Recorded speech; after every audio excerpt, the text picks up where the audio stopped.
Sábado Verde, radio y podcast, en la radio pública de la Ciudad de Buenos Aires.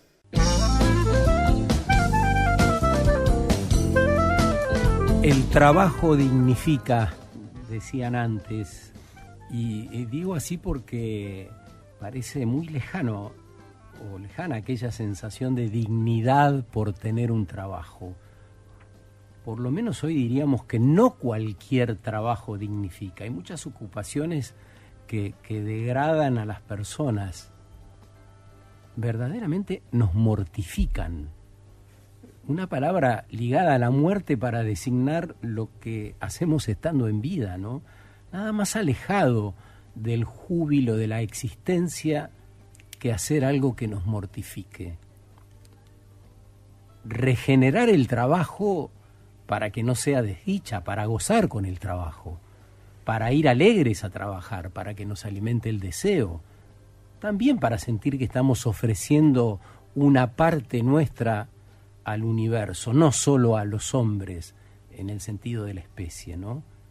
Sería bueno dejar de pensar exclusivamente que necesitamos un trabajo para comprar cosas o irnos de viaje nomás.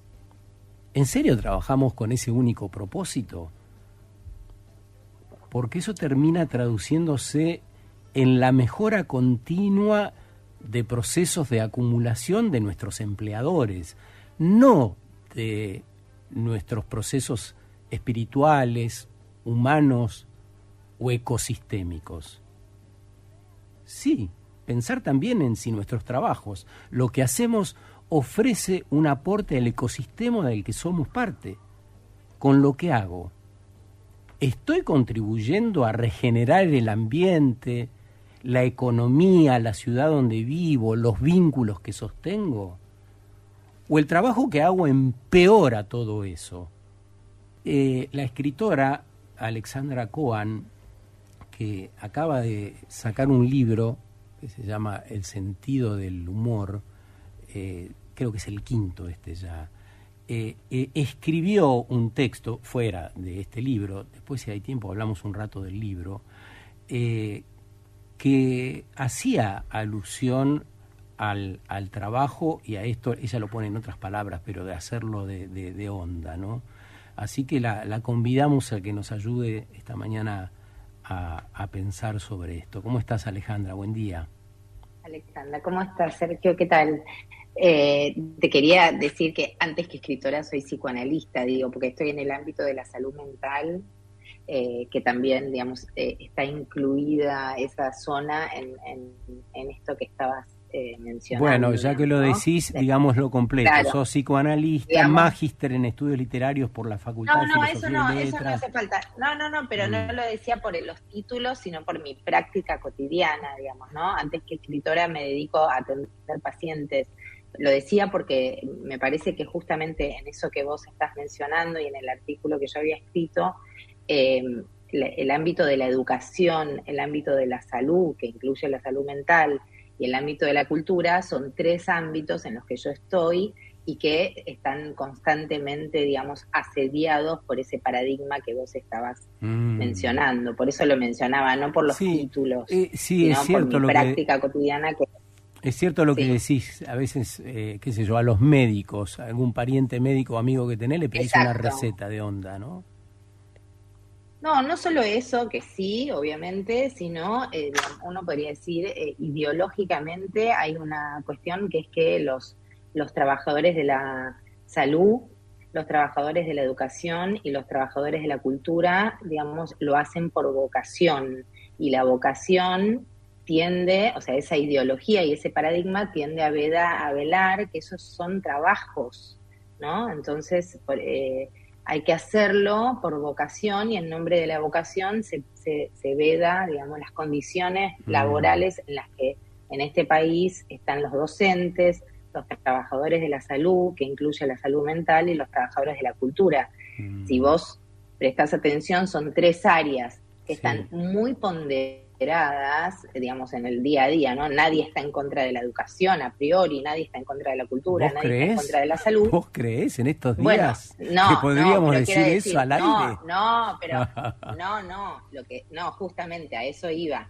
Aparentemente, ¿no? Nadie estaría en contra, porque si vos le preguntás a las personas que están desfinanciando el sistema de educación, el sistema de salud y el sistema cultural, que no solo lo están desfinanciando, sino que lo están vaciando, quiero contarte, no sé si estás al tanto, que ayer se denunció el cierre del Hospital de Salud Mental Laura Bonaparte. Estamos todos muy preocupados en el ámbito de la salud mental, porque es un hospital que, digamos, es fundamental para la atención de la salud mental, y esa medida afecta a más de 600 trabajadores y además le brindó atención a 25.000 personas en lo que va del año, aún en estas situaciones de ajuste. Entonces, lo que yo te quería decir es, a priori, vos preguntás a estas personas que ideológicamente, digamos, apoyan estas medidas, y te van a decir que están a favor de la educación, a favor de la salud, a favor de la cultura. Pero justamente esa ideología lo que vela es que esta que estamos diciendo es que estas medidas de vaciamiento o la idea, digamos, de que los médicos, ¿no? Vos se escucha todo el tiempo, o los docentes tienen que trabajar por vocación, que es lo que vos decías al principio, ¿no? A eso me refería. Es como una doble cuestión. Si vos le preguntás a esa gente que está, digamos, que está de acuerdo en el vaciamiento de estas áreas, le decís, ay, ¿a vos te interesa la educación? Por supuesto te va a decir, y va a ser un panegírico de la educación y de la salud mental y de la salud.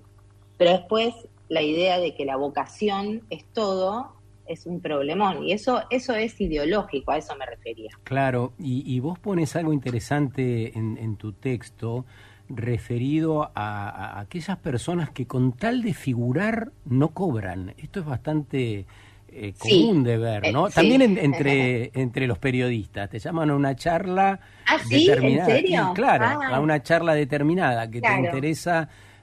Pero también ahí me parece que hay algo sutil y que por ahí resulta novedoso, que tiene que ver con los intercambios, donde nos beneficiamos las dos partes. Me parece que también hay algo de eso que entraría como en otro plano, no sé cómo lo ves. Mira, yo sí estoy totalmente de acuerdo. En el ámbito de la cultura, que eso pasa muchísimo, ¿no? Digamos, hay mucha gente que con tal de figurar, digamos, no cobra cosas que deberían cobrarse porque son trabajos. Claro. Y para mí esos gestos lo que terminan haciendo es degradando el ámbito y siendo en algún sentido, digamos, mal compañero con aquel que tiene que efectivamente cobrar. Me parece que, a ver, ¿cómo decirlo? Si una persona de nombre, ¿no? Que tiene cierto nombre en cierta área, no sé, pongamos cualquier nombre, va a hacer algo gratis. Después viene alguien que no tiene nombre y le van a decir, pero Pirulito lo hizo gratis, vos me querés cobrar. ¿Entendés cómo se va armando, digamos, una degradación general? Y después lo que vos decís del intercambio, el intercambio yo lo puedo entender en el sentido de a alguien le conviene estar en cierto lugar. Ahora, ese intercambio también vela algo, porque si vos pensás las relaciones culturales, vamos a quedarnos en el ámbito cultural, digamos, ¿no? Que si las pones en términos de intercambio, o cualquier relación, digamos, si la cuestión es toma y daca, es un problemón, porque se empiezan a echar capas de eso, ¿no? De no advertir ciertos modos en los que nos relacionamos, como lo que vos decías al principio, con el trabajo, pero también con el deseo, ¿no? Porque uno hace lo que hace por deseo también. Eso no quiere decir que no tenga que cobrarlo, es lo mismo que decíamos de la vocación. Pero, digamos, eso también va horadando el deseo, si lo único que hay ahí es una cuestión de explotación o de autoexplotación. Sí, vos sabés que mientras preparaba este reportaje y leía tu libro, decía, a ver, si este reportaje fuese exclusivamente sobre el libro y otras cosas, nosotros deberíamos pagarte por haber dedicado tu tiempo a esta conversación. Pero también siento que estamos hablando de tu libro y esa ecuación nos resulta a los dos. Es un intercambio de ganar-ganar. Nos beneficia tu palabra y a vos que mencionemos tu nueva obra, ¿no? No, pero eso, a ver, yo de hecho en el artículo que vos mencionás, yo lo subrayo, digamos. Una cosa, yo no estoy hablando de que alguien no puede, que todo tiene que ser por dinero, digamos, primera cuestión, ¿no? Lo que digo es cada quien puede elegir en qué trabaja gratis. Mira, yo fui docente de la UBA muchísimos años ad honorem, digamos, ¿no? Y lo hice y hasta que salió mi nombramiento y me empezaron a pagar pasaron muchos años.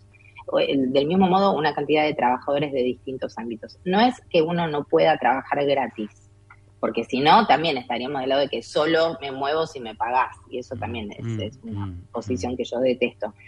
Lo que digo es, hay situaciones en las que se veda, ¿no? Porque que queda vedado que lo que hacemos es un trabajo, ¿sí?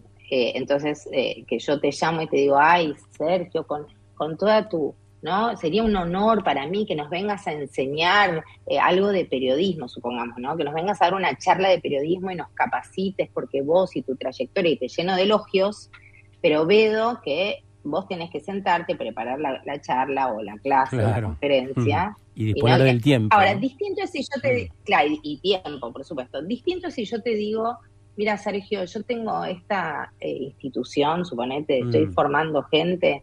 Ahora no tengo un peso, yo sé que tu trabajo vale y vos me podés decir sí o no. Claro. Pero hay una cantidad de situaciones en las que ni se menciona eso. Es cierto, sí, a eso me refería. Sí, totalmente. Y queda un poco incómodo que el trabajador le diga, pero me vas a pagar porque esto es un trabajo, ¿me vas a pagar o no me vas a pagar? Después, si el otro me dice, mira, no tengo plata para pagarte, yo le puedo decir, no importa, yo voy igual, lo hago gratis. En el caso de esta conversación, las entrevistas, yo en mi caso nunca las cobré, digamos, porque primero porque es parte de mi trabajo de prensa del libro, primera cuestión. Y segundo porque a mí, a veces cuando no hay libros también me entrevistan, y yo las entrevistas las doy, porque es otro género el de la entrevista, ni siquiera es porque a mí me conviene. Muchas veces me llaman y yo no tengo un libro recién salido y igual doy la entrevista. Claro. Sí, porque, bueno, porque la además, conversación claro. y, digamos, y el intercambio de conversación con otros, ¿no? De dinero, por eso. Sí. Alexandra Cohen, con ella estamos hablando, autora del libro, acaba de salir, El sentido del humor. Sí, recién. Y es psicoanalista además, y está acá en De Rigoni con nosotros acá en la mesa hoy acompañándonos también. Qué hermoso escucharte, Alexandra, me parece súper valioso poder pensar, ¿no?, esta cuestión en torno a lo laboral, porque hay tantos fantasmas, ¿no?, acechando también desde los ámbitos familiares, ¿no?, donde históricamente el trabajo estuvo muy vinculado con la carencia y con la posibilidad, todo lo que implica también el perderlo, y muchas veces por ese miedo de perderlo, uno está dispuesto a someterse prácticamente a cualquier cosa, ¿no? A cualquier también tipo de trato, y cómo eso afecta también nuestra psique, ¿no? Cuando uno trabaja en espacios en donde hay maltrato, en donde no hay cuidado, ¿no? En donde no se permite que lo mejor de nosotros mismos pueda florecer, y va desapareciendo justamente la posibilidad de la pregunta, la posibilidad de, bueno, ¿cómo me estoy sintiendo en este espacio laboral? ¿Cuánto tiempo también, no, quiero permanecer?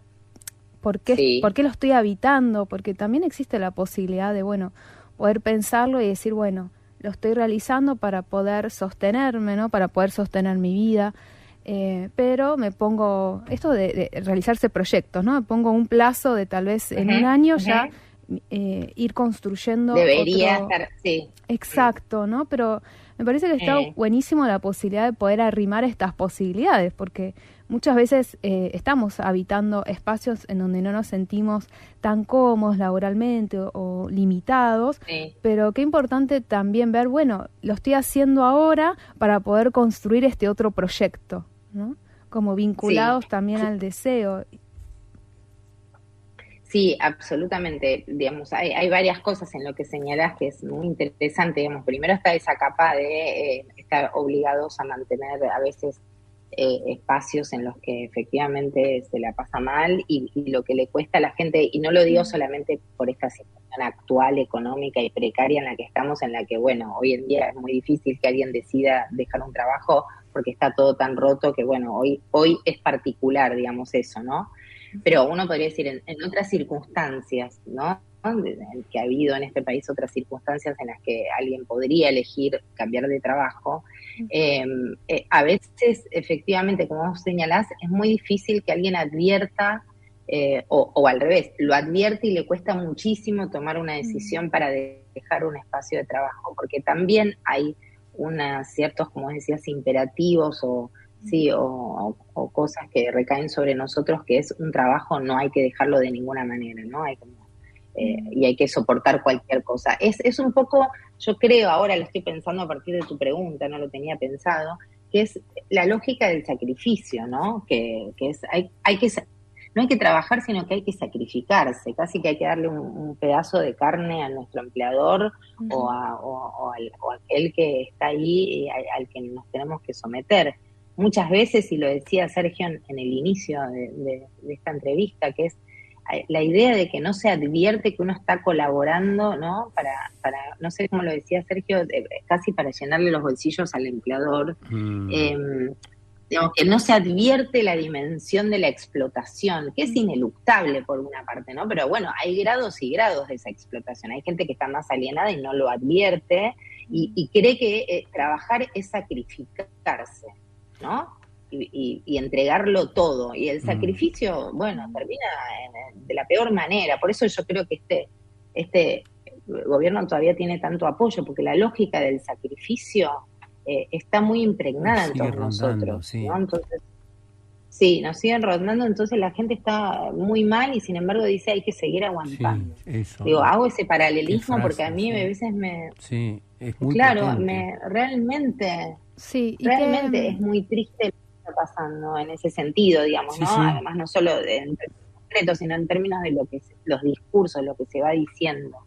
Qué importante, Alexandra, el poder de la palabra, ¿no? El poder conversar acerca de estos sentires, ¿no? Para justamente dejar de normalizarlos y naturalizarlos, porque en la conversación con el otro de pronto aparece, ¿no? Esta posibilidad de cuestionar, de ver otras ideas, de pensar en otras alternativas que en soledad no se nos hubieran ocurrido porque estamos muy apabullados por los miedos, porque...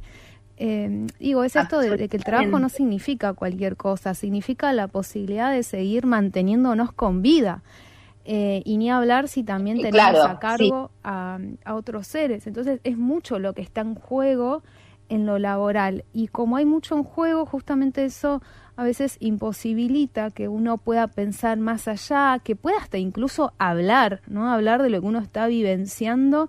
Entonces se reduce únicamente a a vivirlo, a sacrificarse, ¿no? Y con todo lo que eso implica.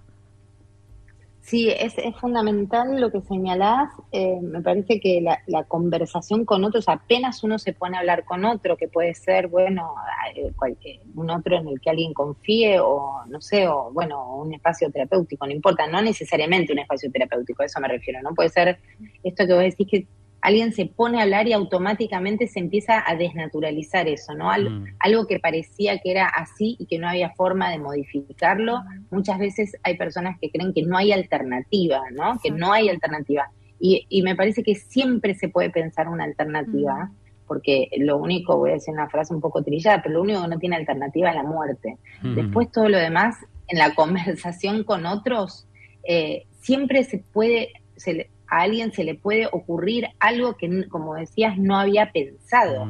Y eso solo se puede dar en el lazo con otros, en la conversación con otros. Por eso decía, no un espacio terapéutico necesariamente, sino el lazo con otros, hablar con otros para intentar pensar algo con otros, que ni el otro ni uno quizás a veces tenía pensado. Piensa en cualquier situación de la vida cotidiana donde uno dice, esto no tiene arreglo, y uno se pone a hablar con alguien y le dicen, ay, ¿no pensaste tal cosa? No se me había ocurrido. Porque como vos decías, en soledad uno no piensa bien. Vieron que en soledad uno lo que hace es dialogar con sus propios miedos, con sus propios fantasmas, con sus propias, sus propios límites. Y abrirse a hablar con otro ya implica otra cosa. Perdón. Y no, que me hiciste pensar en parte de lo que propones en tu libro, ¿no? Y que de algún modo también define qué significa un chiste, ¿no? Como que para que esto Sí. se produzca tiene que haber complicidad, esa palabra usás. Qué lindo, sí. Sí, hablas de amor y también eso tiene que haber. Hablas del cuerpo, tiene que haber. Sí. Y de los intersticios, Sí. me llamó mucho la atención cómo haces hincapié en varias partes en la necesidad de esos. Hay una parte tan linda donde decís allí donde la vestimenta se abre, porque habla de las imágenes, Alexandra, en una parte, de redes, Sí. de la tele, de todo lo Sí. que muestran, en contraposición, dice ella, a la erótica del no. Allí donde entonces se mete sí. la vestimenta. Se Hago abre. porque no me acuerdo lo que... Sí, sí. Perdón, hago porque cuando yo escribo, después me olvido lo que escribo. Sí, me parece que esa parte, y digamos, tiene que ver con lo que señalaban hace un rato, que en este momento en el que estamos siendo, este momento no solo de nuestro país, sino este momento ahora en el que las redes sociales, la proliferación de imágenes, de ruidos, ¿no? Si ustedes, no sé si les pasa que a veces cuando uno entra a una red social para mirar, para informarse, para lo que sea, para distraerse, rápidamente uno se siente apabullado por lo que pasa ahí, ¿no? Porque es un montón de gente hablando. Yo a veces pienso que cada uno de nosotros, lo digo, a mí me gusta, por ejemplo, Twitter, ¿no? No lo digo estando afuera de eso, quiero decir, ¿no? Yo estoy adentro de eso. Pero a veces siento que cada uno habla solo, entonces que hay poca conversación. Entonces lo que va pasando es como una especie de asedio de imágenes, de ruidos, de información, de opiniones.